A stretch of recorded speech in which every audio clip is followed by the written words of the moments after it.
One night, Henry and Gordon were alone with James. Although Sir Topham Hatt was beginning to think well of him, whenever a chance came, the other engines would talk of nothing but bootlaces. Remember the time one had to be used to get you out of trouble, James? They would tease. James tried to get back by talking about Henry, who got shut up in a tunnel, and Gordon, who got stuck on a hill. But they wouldn't listen. You talk too much, little James, said Gordon. A fine, strong engine like me has something to talk about. I'm the only engine who can pull the express. When I'm not there, they need two engines. Think of that. I pulled expresses for years and have never once lost my way. I seem to know the right line by instinct. Every wise engine knows that the signalman sets the switches to make the engines run on the right tracks. But Gordon was so proud he had forgotten.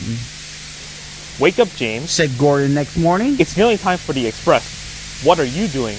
Odd jobs? Oh well, we all have to begin somewhere, don't we? Run along now and get my coaches. Don't be late.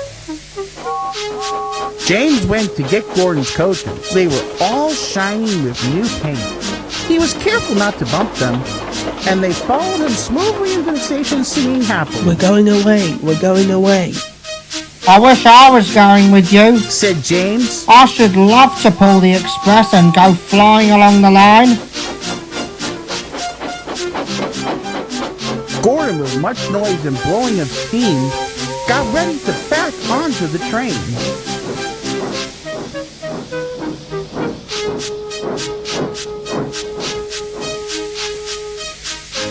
Sir Topham Hatt was on the train with other important people.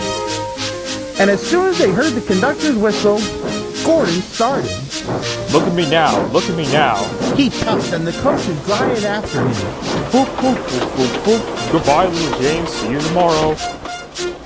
James watched the train disappear and then went back to work. He pushed some freight cars into their proper sidings and went to fetch the coaches for another train.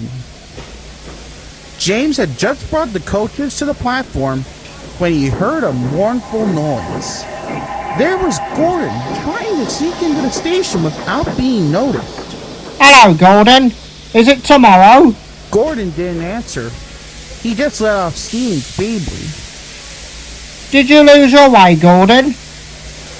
No, it was lost for me. I was switched off the main line onto the loop. I had to go all around and back again. Perhaps it was instinct, said James. All the passengers were shouting at the ticket window.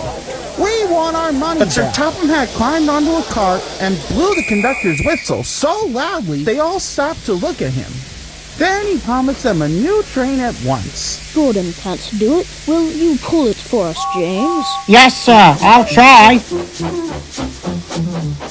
So James was coupled on and everyone got in. Do your best, James, said Sir Topham Hatt. Come along, puffed James. You're pulling us well, you're pulling us well, sang the coaches. Hurry, hurry, hurry, puffed James.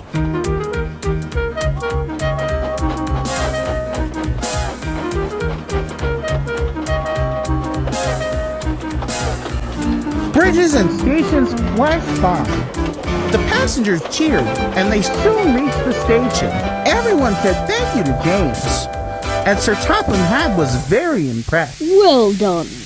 Would you like to pull the express sometimes? Yes, please, answered James. Next day when James came by, Gordon was pushing freight cars.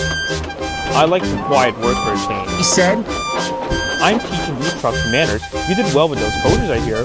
Good. We'll show them. And he gave his cars a bellop.